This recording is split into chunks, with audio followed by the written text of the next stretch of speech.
going to be talking about a few unpleasant topics in this discussion. It's about basically this discussion is basically about pain, and Piers Morgan was talking about was mentioning about Tessa Gunberg some years back, and he was saying that he felt she was too over emotional, and he also felt that because she had Asperger's syndrome, she felt pain and fear. Well, the subject of my discussion is: do people with Asperger's syndrome feel pain more intensely than others? And I'll just go through a brief history of pain. There's I don't know. There was there's I don't know if you ever heard of the expression "cruel to be kind." I actually heard it in school because when I was at school, corporal punishment hadn't been completely phased out yet, and there was this bit of RE teacher who was a bit on the strict side, and he used to slip at kids because he believed in being cruel to be kind, and there's another expression that people used to use when they were about to slip at their kid. They said, "This is going to hurt me more than what it's going to hurt you." Well, but there was one profession that certainly did hurt people an awful lot, and that was the medical profession. And the medical profession were very cruel to be kind because they used to do all sorts of nasty, horrible things to each other in the name of medicine. They used to there were no anaesthetics. They used to strap people down to a chair or a table and saw their arms and legs off and get a red. And then to add insult to injury, you used to get a red hot poker and place it over the wound, the stump, so that they wouldn't bleed to death. And I used to have this Ladybird book called The History of Medicine, and there was a rather horrifying illustration on one page of this bloke being strapped. This bloke just about to get his leg amputated in his own home, and he's strapped down to a. It was supposed to be in the Middle Ages, and he was strapped down to this chair, and the surgeon assistant has got his hands put over his eyes so that he can't see what the gruesome goings on that are just about to happen. And this surgeon's got he's got this sword just about to, or a knife, whatever he's going to use to do the first incision with, and he's looking absolutely terrified, and his wife and kid are even more terrified than what looking than what he is. The mother stood there going, and this little girl she's trying to stop the operation from being. She says, "Please don't do this to my daddy." I mean, at that age, they wouldn't have the maturity to realise that if a leg didn't come off, their daddy would die. Really, that's what it all boils down to.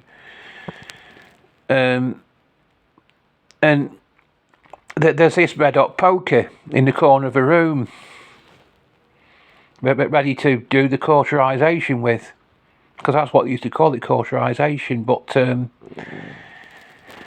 we did about medicine in history at school, and I think they did about all this, and I think it was Ambrose Parry, I think, who came up with this alternative method where they didn't burn the stump anymore. They tied the arteries together, and to make sure they didn't bleed to death. And which is it's just as well when you come to think about it. So someone told me once that they'd been burned, and it was the most painful thing you could imagine. But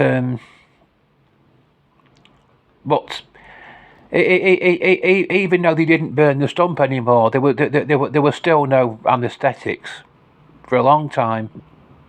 That was something that came later, and but they're a fairly modern innovation. Anaesthetics are. No, they used to do amputations, remove things. They used to remove things from people. They used to do various forms of surgery, removal of cysts and things like that. And I've had a cyst removed, but I was under anaesthetic, general anaesthetic. I was out cold when I was having it done. But they used to remove tumours off and things off people's necks, and they used to do pretty nasty things to people. I mean, saw their arms and legs off while they were still awake. There was no anaesthesia, and there was another book that I had. We used to have lots of books in our house because we were avid readers, and there was one book called 50 Events That Amazed the World, and one of these 50 events was the invention of anaesthesia. And there's this rather horrifying fictional account of this 20-year-old girl that's injured her leg while she's been playing with her sister one day, and she's never been able to walk for a whole year, and she's got to have her leg taken off, and she's as you can imagine, she's pretty terrified because and these doctors and nurses are saying to you, it'll soon be over. Don't worry about it. It'll soon be over. You won't have any more pain. And it comes to I think it's the day before she actually has the operation, or the time very close to it. She has this dream that her leg has come off, and it's sailing around in the air. And anyway, on the actual, I think they give her this strange medicine, and it makes her feel very drowsy. But even though she feels very drowsy, her nerves are absolutely. It says her nerves are tied to breaking point with fear, which they would be, wouldn't they? And then it goes on to the actual, and. Just before when they're just about to do this day, this nurse says to her, "It'll soon be over." But it says that anaesthetics were starting to be used, and there was actually some guy that had gone through the amputation process. And it had been done without anaesthetic, and he wrote an account of the experience, described what it was like. He described the pain as unendurable agony, and he said it was suffering so great as I underwent cannot be expressed in words.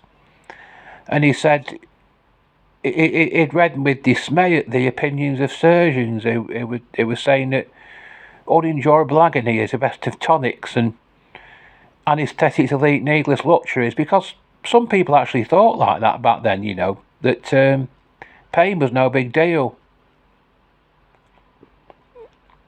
You should have it done without an anaesthetic, you big mad ass. Well, you big wussy, whatever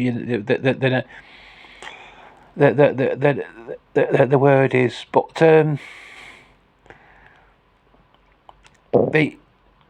not ever. In fact, the use of anaesthesia in childbirth at first was actually objected to on religious grounds, because if you've read the creation account in Genesis, it said that pain during childbirth was part of God's punishment to mankind. It said that it was greatly increased as a punishment. He said, "I'll greatly increase your birth pangs." And this use of anaesthesia in childbirth was considered to be an actual active interference with God's punishment to mankind. But every woman. The thing is, actually, you've got to remember that every woman that gives birth can't be unconscious throughout the ordeal. Every woman that gives birth has to feel at least some pain, because they can't be fully anaesthetised. A woman can't be fully anaesthetised when she's giving birth. They can only lessen the pain. And what was I going to say?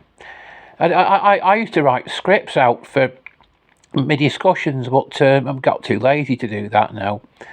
And because I don't write everything down, I sometimes forget what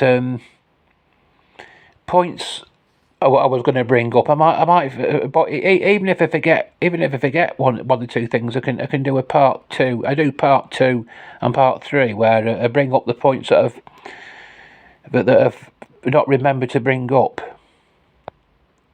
But it was a fantastic invention. Anaesthesia was, because they can do operations on people that would have been impossible to perform. No, it's possible to amputate someone's leg when they're riding around in agony, but other things you can't do. And anyway, that letter that guy wrote, who'd gone through the experience of amputation, part of it, part of it was featured in the history book that we did at school. About the you know what I mean, it was about the history of. There was a few chapters on the history of medicine, and our medicine's progressed over the years, and but part of that letter that guy wrote was included in this book that we did at school. But he was actually absolutely amazed that anaesthesia had been invented. And he when it would mean that others wouldn't have to go through the same ordeal as what he'd had to go through. Anyway,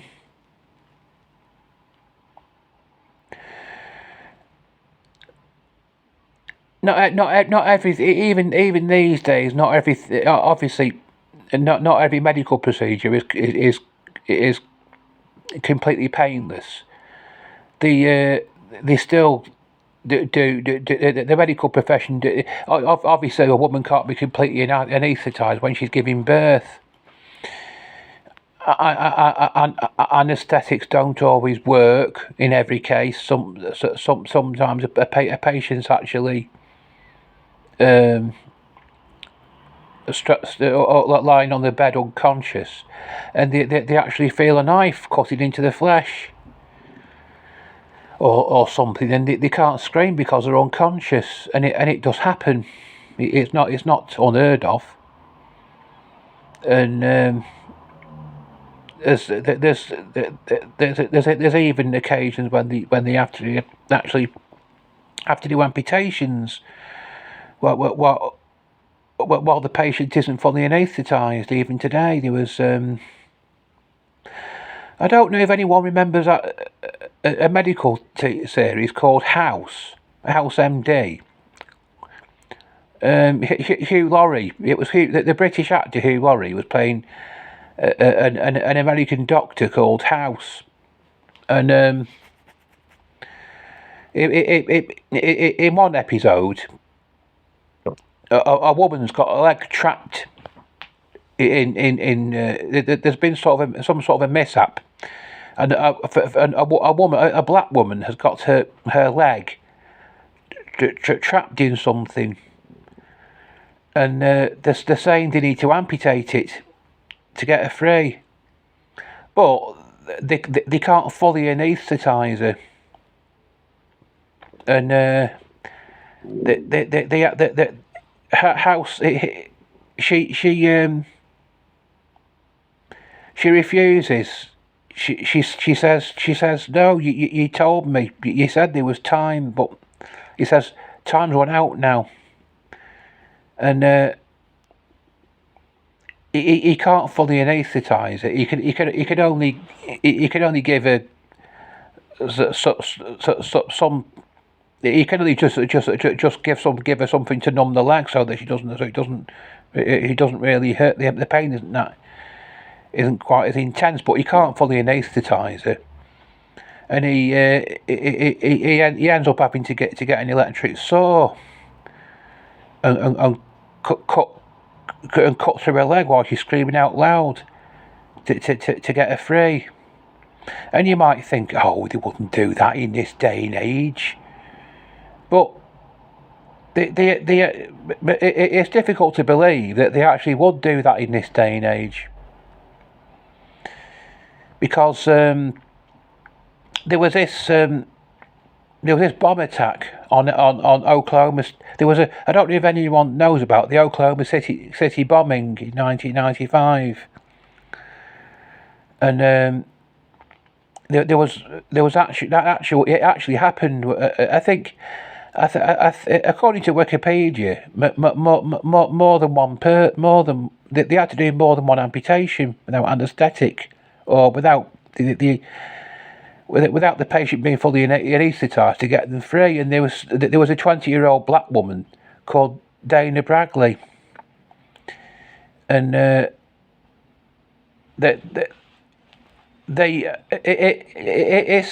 read conflicting news reports. Some says they gave her painkillers before they did it. Or others said they gave her some drugs so that she wouldn't remember it afterwards. I don't know properly what went on properly, but I do know that they couldn't fully anaesthetise her. They had to cut her leg off, to get her free from the rubble, and they couldn't fully anaesthetise her. And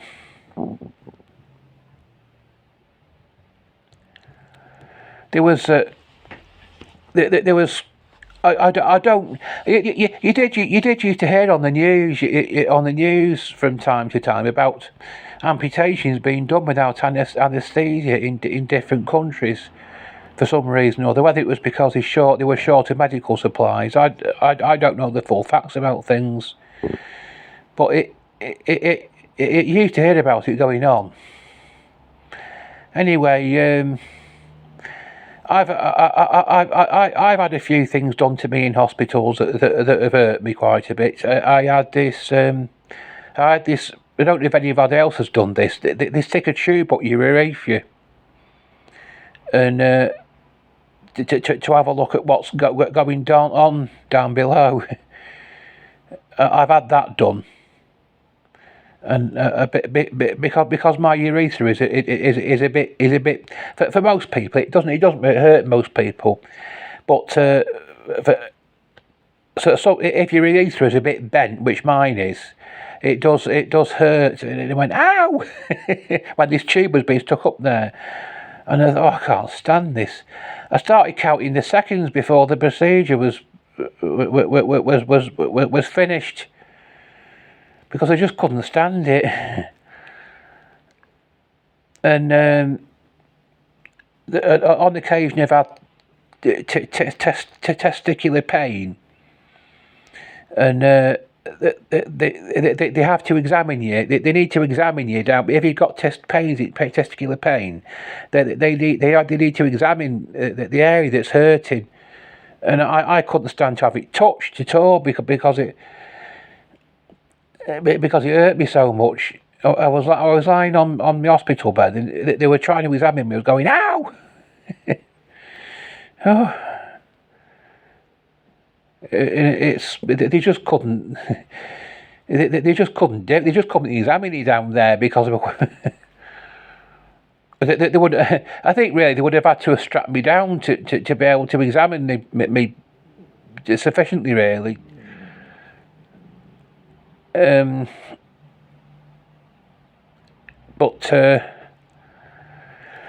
well, basically the subject of this discussion is, do people with Asperger's syndrome feel pain more intensely than others do, and just leave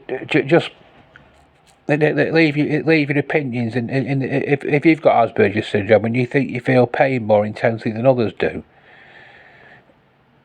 just leave your answer in the comments.